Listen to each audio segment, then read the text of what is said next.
we are going to finish up this quilt.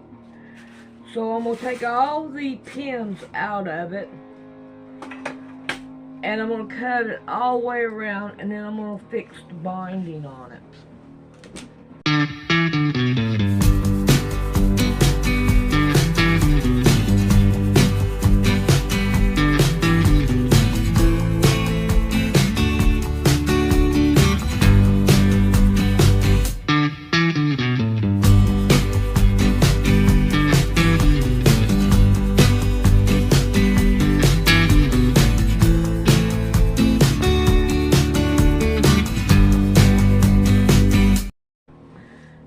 So that way it will be that, and then I'm going to make a bag for it.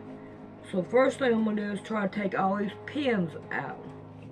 Chief, and he is going to be talking about the prophecy of the man in the red hat. And I'm going to play the whole thing because I thought it's very interesting, especially considering we're entering 2025 and what he's talking about here, and how, you know, when the show we did about Donald Trump, could he be the Antichrist? And I'm going to say it again because there's always some guy on there that's like, you know, you said this, and look, I'm not saying that. I'm just saying we did a show about it. It's interesting. There's always that possibility. But considering that, let's check out this video here. I cut this part out because you could not hardly hear the guy speak. So I just took it out. If you want to hear it, then it's Now You See TV. Go ahead and just stop it there because he just kind of continues on to talk about some other things. But a very interesting Hopi prophecy, and of course there's other Hopi prophecies that are also really interesting, and we find some very interesting origin stories as well from the Hopi prophecy about ant people living underground, etc. And so, David, there's a couple things that stood out to me in there. One being the idea of these men that were from the before order coming down out of the sky, which reminds me of UFOs, UAPs, the kind of stuff we're seeing now. And then there's that connection to this externalization of the hierarchy, because in the intro and then the opening sections, they were saying that they are approaching Earth, getting closer and closer, and they'll start making themselves known closer to the time. And I would assume that if we're talking about UAPs, UFOs, and this kind of activity, that this could be what we're seeing referred to here, because you've talked about that technology having to do with people that, to put it in a way that, you know, won't mess with anything, but that bore that symbol that he showed there. So anyways, do we expand on that a little bit? Well, there's the obvious connection of the swastika, or the backwards swastika, which would, of course, immediately make us think of Germany and Operation Paperclip. And it's interesting that, you know, the paperclip scientists, we had several thousand, 3,000 to 5,000 with the families come into paperclip, and an equal amount went into Russia. And that technology developed not only the American weaponry and super weapons and exotic weapons of that type, but also in the Russian. And what seems to be the constant theme is our people are going to show up. And, you know, we could definitely connect that with the UFO. And it's interesting with the ant people in the marvelous underground adventures of Baron von Trump and his dog Bulger. They went down through the giant well, and what do they say? They saw ant people. Of course they did. They saw ant people down there. So it could be, and the theme is, the hierarchy is going to externalize itself. We're going to see real flesh and bone people take over and rule. Now, it could be that it's going to come down in some kind of an ET scenario, or it could be that they're already here. Yeah, and a lot of people were even saying, too, that not just based off the people that are already in our borders, but that a lot of this stuff is they're coming from the ocean, which kind of goes back to the water kingdom thing, the age of Aquarius ushering in the water kingdom. type activity. There's just so much there, and then this idea of the red hat, and I kind of just looked into a little bit about what does red signify in Freemasonry, what does it signify red hats in general, and one of the most common things that I found on the search was red hats in as far as computer technology goes. So like this kind of made me think of Q, etc. But a red hat hacker, or I'm just going to show you guys this here. Red hats are often characterized as vigilantes. Like white hats, red hats cease to disarm black hats. Black hats are the bad guys. But the two groups' methodologies are significantly different. Rather than hand a black hat over to authorities, red hats launch aggressive attacks against them to bring them down, often destroying the black hat's computer and resources. In Freemasonry, red is considered to be a very important color in Freemasonry as it represents energy, vitality, and life force. It is believed to represent the power of God as well as the power of man. Red also stands for purity and innocence as well as justice and truth. In Masonic ceremonies, red is often seen as a reminder of the bloodshed by those who bravely fighting for freedom and justice. The use of red in Masonic rituals can also be seen in decorations and symbols. The most common symbol associated with Freemasonry is the square and compass, which are both bordered with red to signify strength, courage, and faithfulness.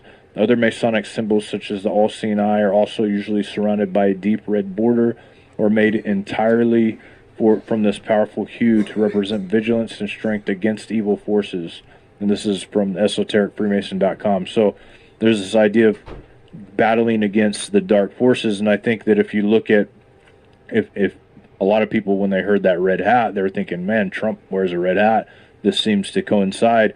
I think that his whole platform has been based off of draining the swamp, getting rid of the deep state, getting rid of the dark forces that are surrounding this stuff. So it's interesting to note that this is kind of the symbology of the red hat. Can you think of anything, David, the red hat, anything that rings a bell biblically or in esoteric literature that you can think of? No, it would kind of, to me, in my mind, would be symbolic of revolution. Yeah. And red, well, you know, we've got the old bear, you know. The Russian bear portrayed as red, and also red China. So there's a lot of symbolism there, but I don't know. It just remains a little ambiguous and elusive to where we can't really make a definitive call there. One of the things in that Hopi prophecy that made me think of Russia as well, where it talks about the earth being divided into four quarters in Revelation 20, when Gog and Magog, Gog being the principality that is over Magog, which Magog would be, most people would consider Russia, China, probably Turkey, all of those kind of eastern areas there. And he actually gains control over all four quarters of the earth to go to war against God's people during that time period. And that kind of brought something to my mind there when he said that the earth is divided into four quarters, and there's this one main chief who is given the power to bring all of them kind of together against these people that they deem to be the destroyers of the earth in this prophecy. So, all right, so I'm going to play this. This is going to the Project 2025. This is what a lot of people were talking about there for a while, and still actually talking about. I have a news clip to play that was just released less than 24 hours ago concerning Project 2025, which is interesting because it's a great follow-up to the video that I'm getting ready to play for you guys. So here we go. The liberal state. This Project 2025 blueprint is backed by more than 100 conservative groups, and it is presented as a vision built by conservatives for conservatives. We asked the Heritage Foundation for an interview. In an emailed statement, a spokesman said the Project 2025 team is unavailable at the moment for an interview. Now let's go back to Schedule F and stay tuned here because it is complicated but it is at the very heart of all this. Schedule F was an executive order signed by Donald Trump in 2020 in his last months as president. He never acted on it because he lost the election soon after. But had he actioned it, Schedule F would have given him presidential control over the rights and protections for tens of thousands of civil servants, allowing him to hire and fire them at will. During Trump's first term, he often grew frustrated with federal government employees. He felt they were preventing him from enacting his policy agenda. If they were guardrails, he saw them as barriers. In 2016, I declared, "I am your voice." Today I add, "I am your warrior, I am your justice." And for those who have been wronged and betrayed, I am your retribution. I am your retribution. The order aims to replace government employees with political appointees, those loyal to the president. So a president who takes all this up could fire scientists calling for greater action on climate change or birth control, and replace them with loyal, even unqualified employees who would roll back or dismantle existing policies and without congressional approval. Reinstating Schedule F is a top priority for Project 2025 and for Donald Trump. Here's my plan to dismantle the deep state and reclaim our democracy from Washington corruption once and for all. And corruption it is. First, I will immediately reissue my 2020 executive order restoring the president's authority to remove rogue bureaucrats, and I will wield that power very aggressively. And this is where Project 2025 comes back in with their conservative LinkedIn. March into office and bring a new army of aligned, trained, and essentially weaponized conservatives ready to do battle against the deep state. The plans have become so controversial that Donald Trump has tried to distance himself from the project after months of Democrats sounding the alarm. He's realized maybe that it's become a political liability, and so he's claimed to know nothing of Project 2025 or the people behind it. But how credible is that, really? Trump and Roberts know each other well. Here they are on a private jet together in 2022. Trump has spoken at heritage events. Listen to this endorsement. With Kevin and the staff, and I met so many of them now, I took pictures with among the most handsome, beautiful people I've ever seen. I didn't like that picture.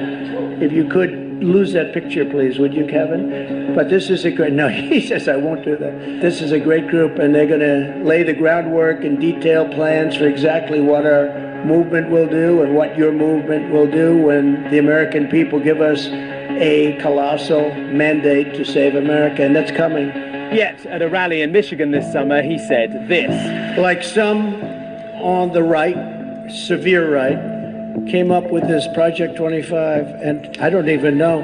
I mean, some of them I know who they are, but they're very, very conservative, just like you have. They're sort of the opposite of the radical left. So there we are, two entirely contradictory statements by the same man about the same group. I have nothing to do with Project 2025. That's out there. I haven't read it. I don't want to read it purposely. I'm not going to read it.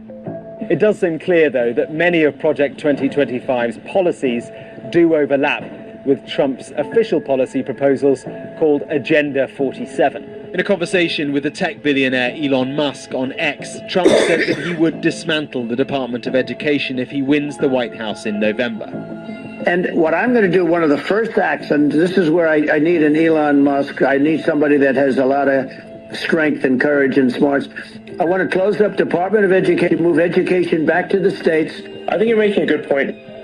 That policy, for one, is included in this Project 2025. On education, the handbook says that federal education policy should be limited and ultimately the Federal Department of Education should be eliminated.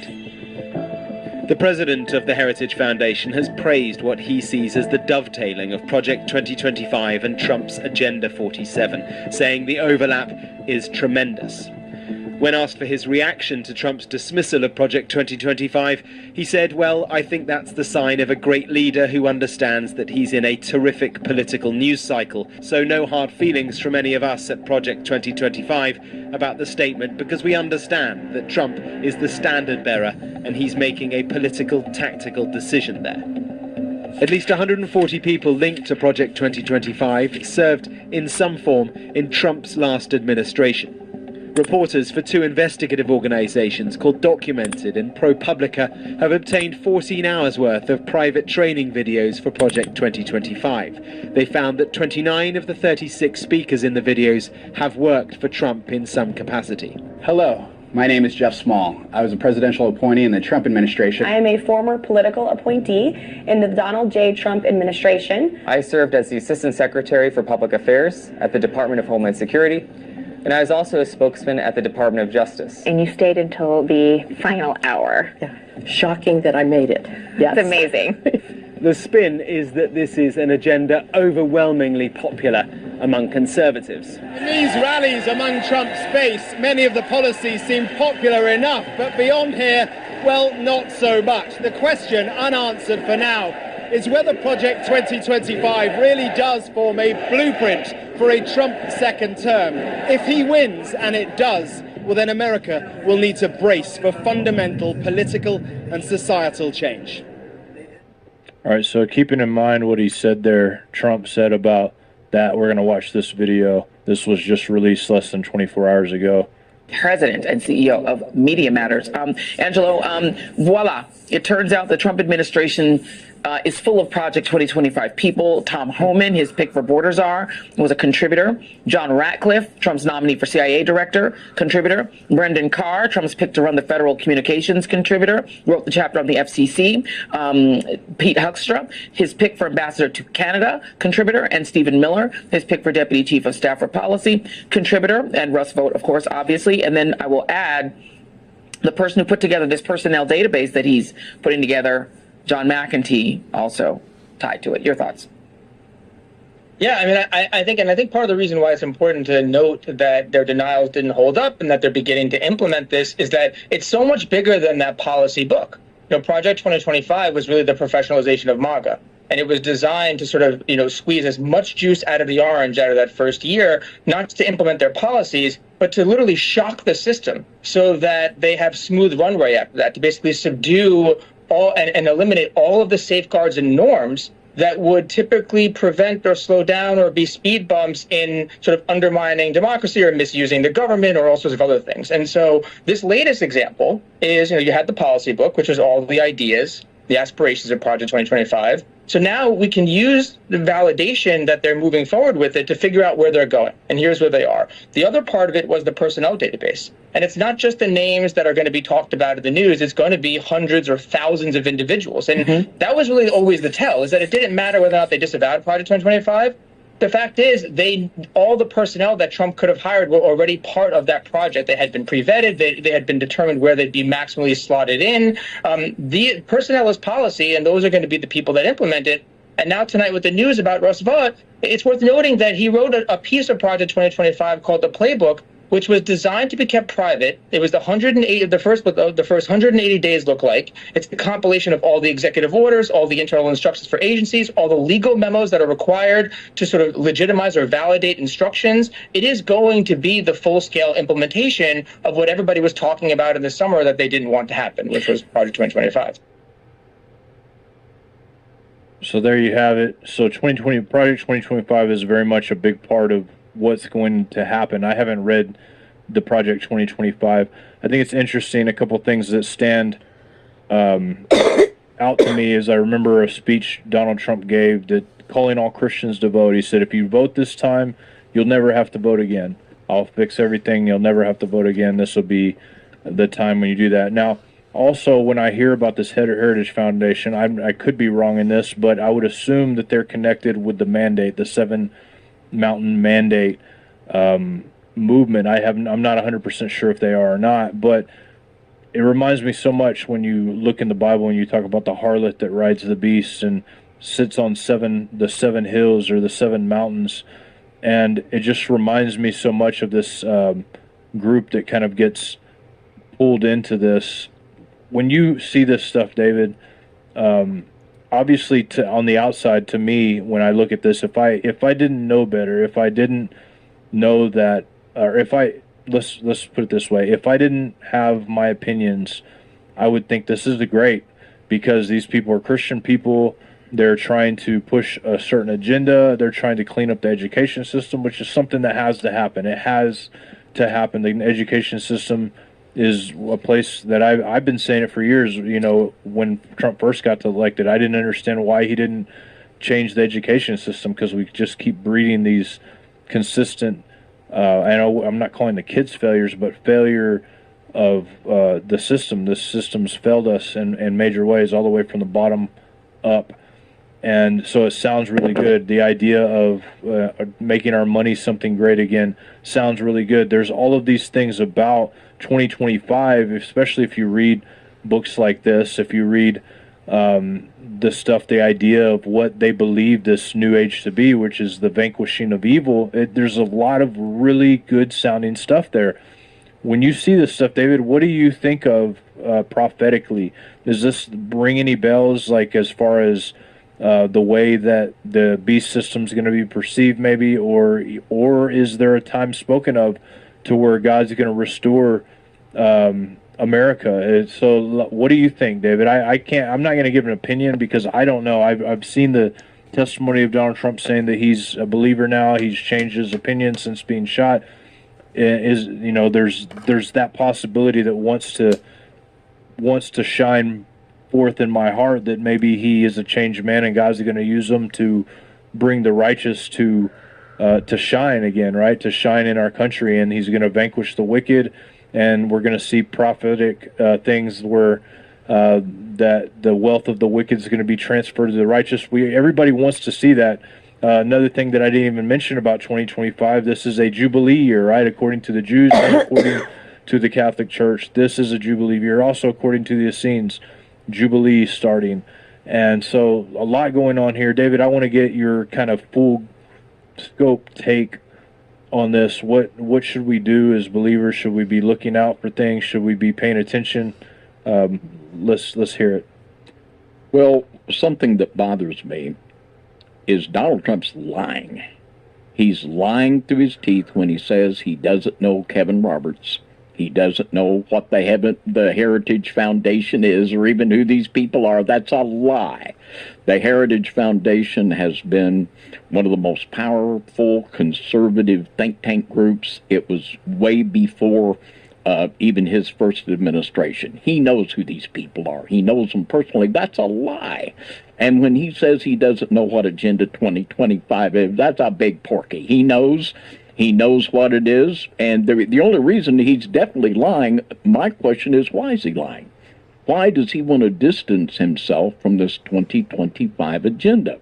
And in that document, in the Wikipedia article, it tells how many times Trump's name, I think like 70 times, Trump's name is mentioned in this Agenda 2025. As you can see, this video showed, his cabinet members are people that produced this document, and he don't know what it is.